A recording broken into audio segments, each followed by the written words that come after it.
สบายดีท่านผู้ชมเนาะฟังไทยและฟังลาวมื้อนี้สิมาเฮ็ดแนวกินเนาะสิเฮ็ดเฟอสิเฮ็ดแบบวิธีข้อยเองดอกเนาะว่าสิเป็นแนวใดเนาะเบิ่งครัวอาหารก็เฟอสิเฮ็ดเฟอมื้อนี้เนาะว่าสิเป็นแนวใดฮอดครัวแล้ว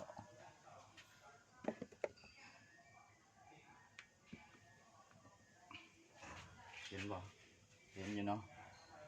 น้อยหนึงซ้ำนี่ล่ะ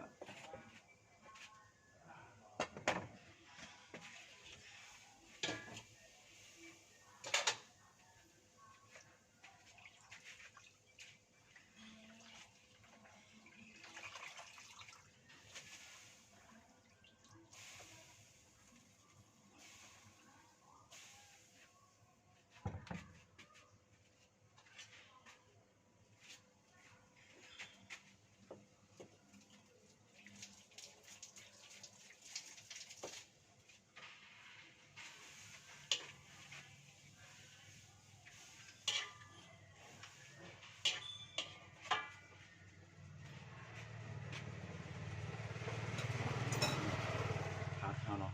ผักกินกับเฟอโอ้ยเป็นตาแซ่บหลายพุ่น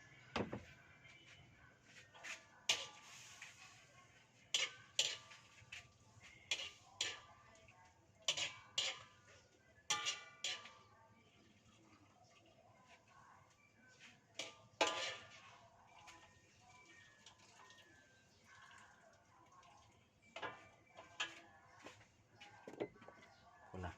เฟอ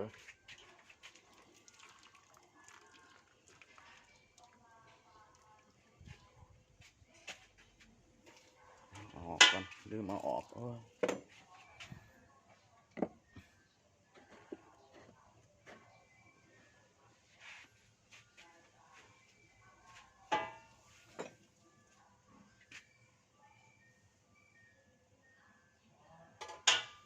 พุ่นน่ะ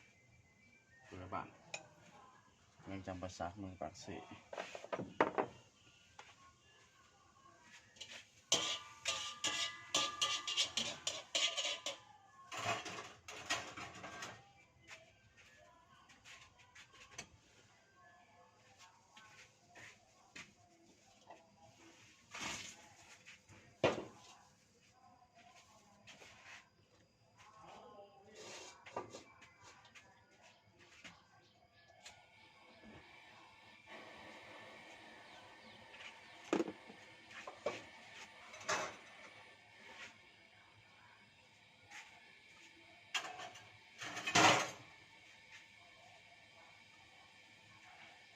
นะ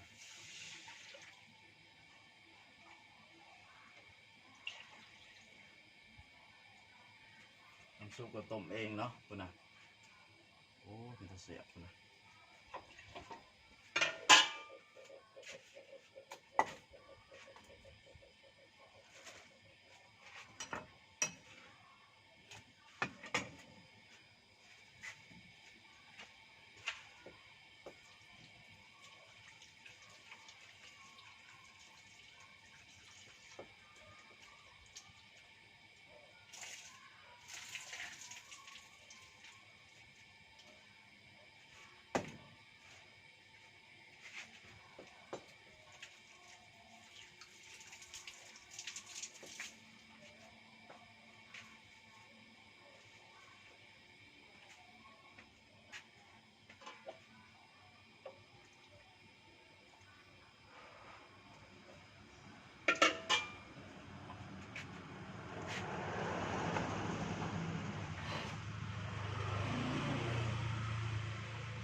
ปรุงเองใส่เองเด้อ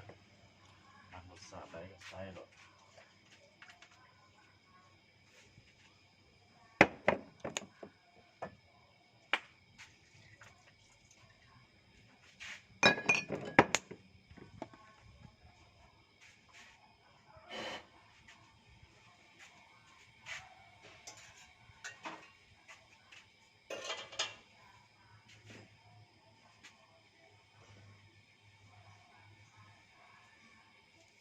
ป่น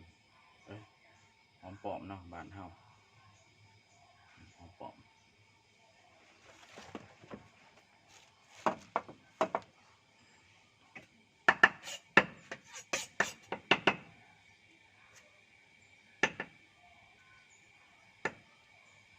ไว้ใส่ถ้วยหนาเนาะตัวนี้เนาะ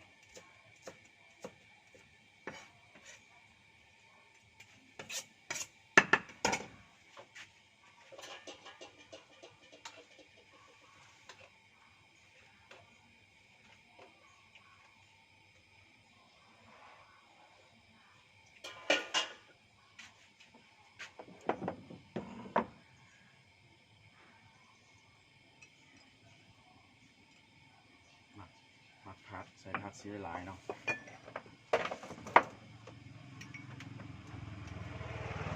ใส่กระเทียมเจียวใส่พริกไทยโรยจักหน่อยหนึง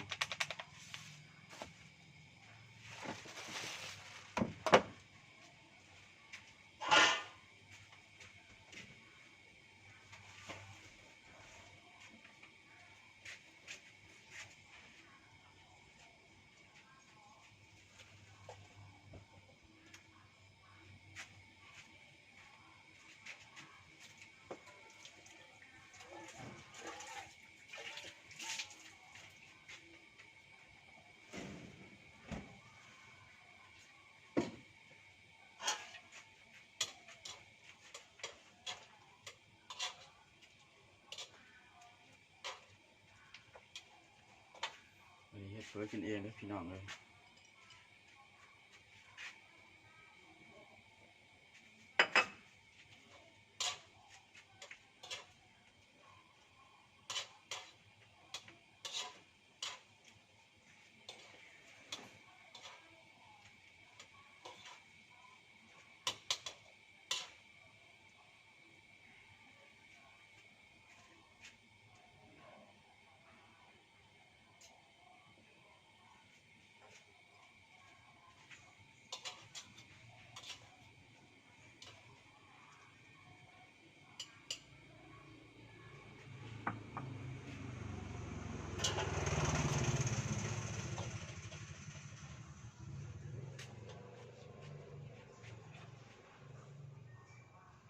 ใส่น้ำซุปบัดนี้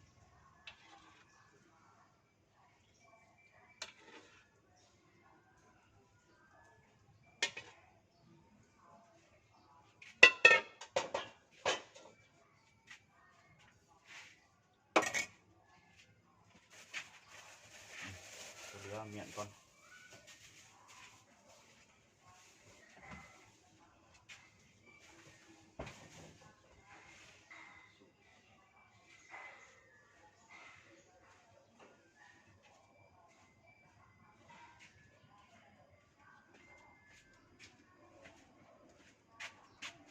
ปรุงเลยเนาะวันนี้เนาะเผ็ดจักหน่อย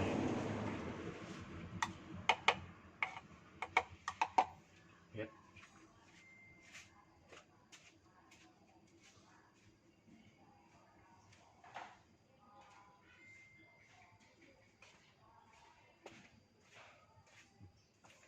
แล้วพี่น้องแล้วพร้อมกินบัดนี้สิผักเฮาสิแจ่ว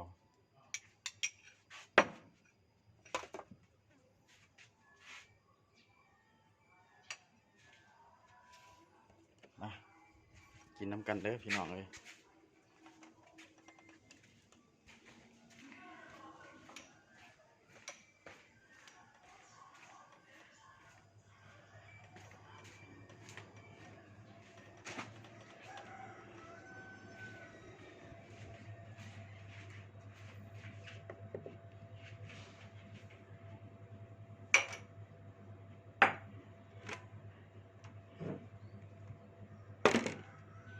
ผักแจ่วพร้อมบัดนี้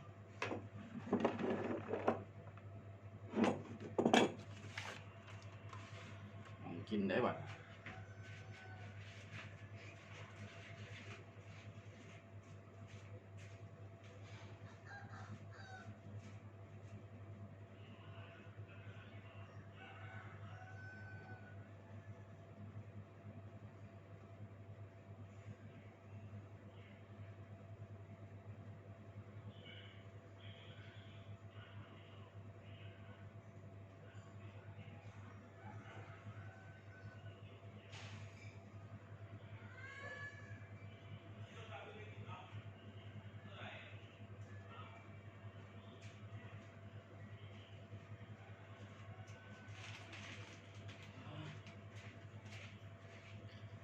แล้วพี่น้องมาแล้วเฟอบ้านเฮาเมืองปากเซ่เฟอลาวพี่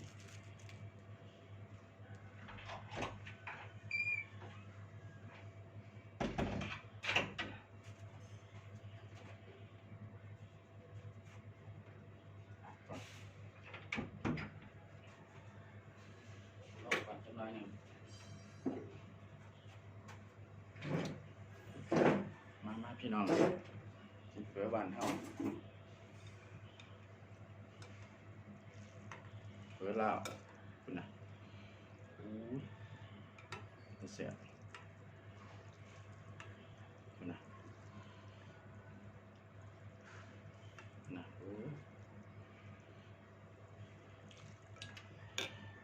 เจียว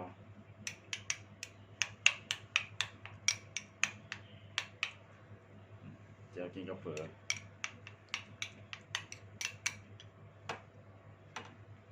ผัก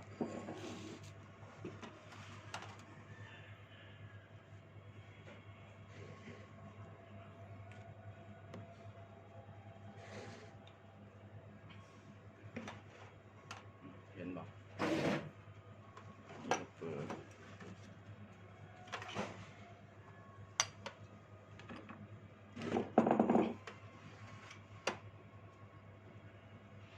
ทันทีก่อนน้ำกัน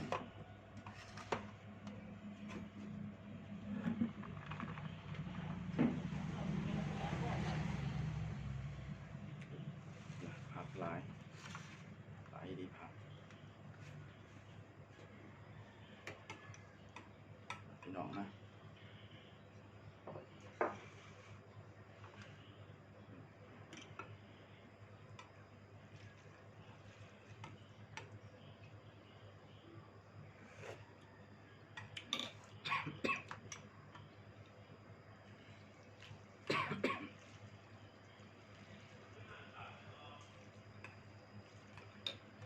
น้ำถั่ว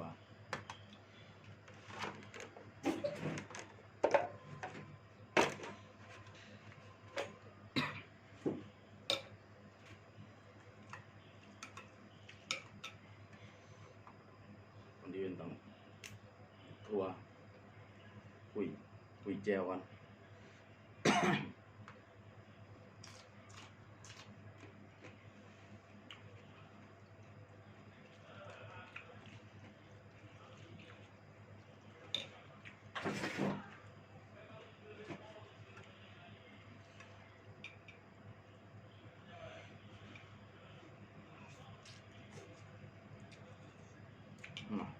ผัก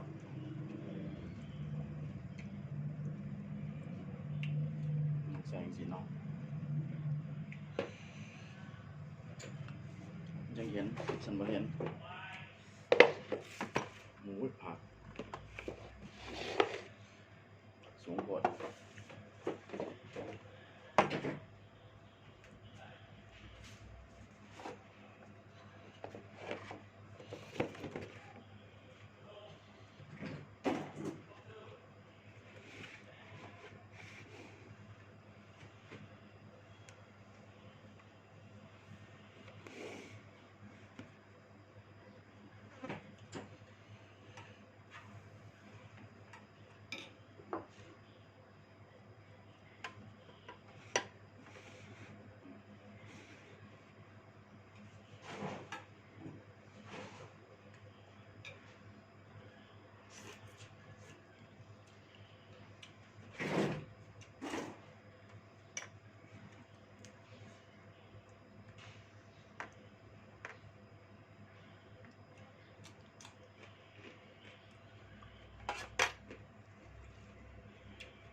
สีใส่กินเฟอแบบปากเซ่เนาะ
ส่วนโตวก็มักกินแบบนี้เนาะเพื่ออะไรต้องมีแจวมีหยางน้ำมีผักแล้วก็มีมะทั่วผักสะระแหน่นี่ขาดบ่ได้แล้วก็หอมปอมแล้วมะทั่วแจวนี่เป็นแจวอันนั้นเนาะจำแจวนี่เป็นแจวถั่วลิสงมาสั่นซะมักถั่วดิน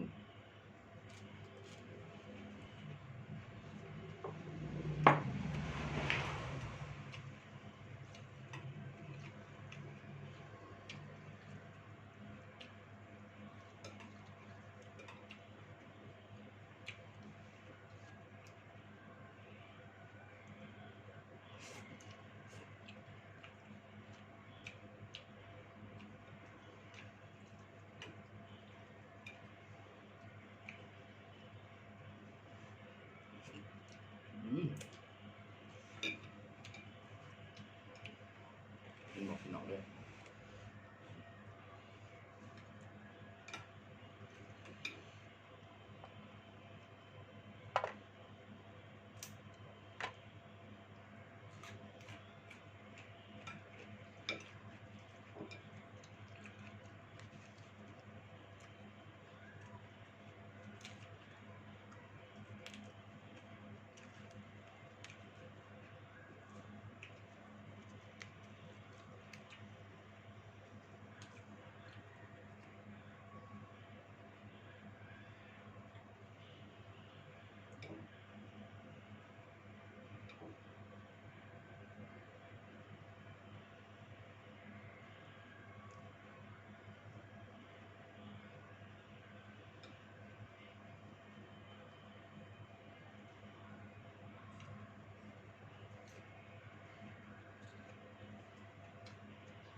เพื่อหวานเฮาเพื่อปากเซ่เพื่อร้านจะเป็นแบบจังสีแล้วเนาะก็คือทางนั้นเนาะเพื่อได้แบบก๋วยเตี๋ยว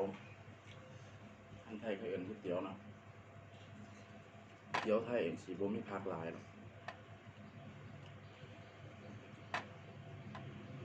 แต่ว่าลาวให้แต่ว่าเป็นเฟอเป็นข้าวเปียกนี่ผักมีสิหลาย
อนี่ขั้นขาดตัวนี้ตัวสำคัญ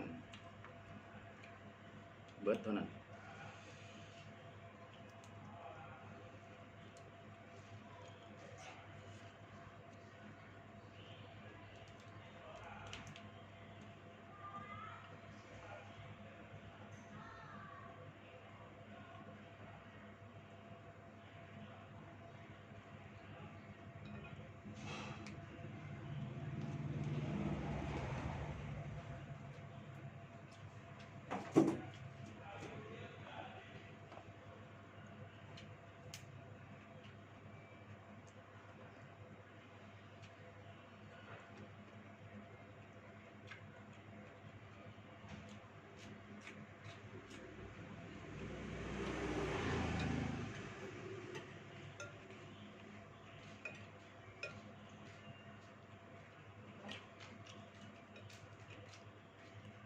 เอาพัดพี่ป่ะ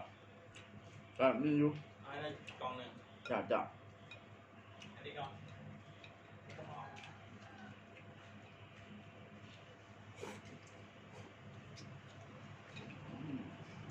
จ้า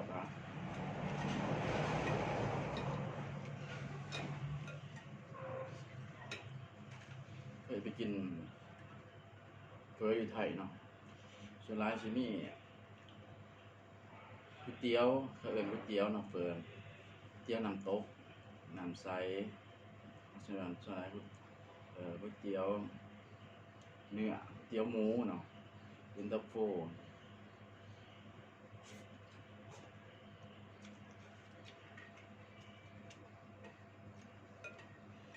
ทั้งซอปปลาวนี่กันมีเฝอไก่เฝองัวสีเปื่อยว่าซั่นซะ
โอ้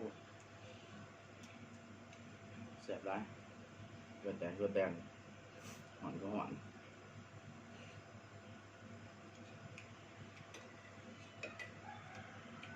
น้ำซุปก็หอนเฟ้อก็หอนเนาะ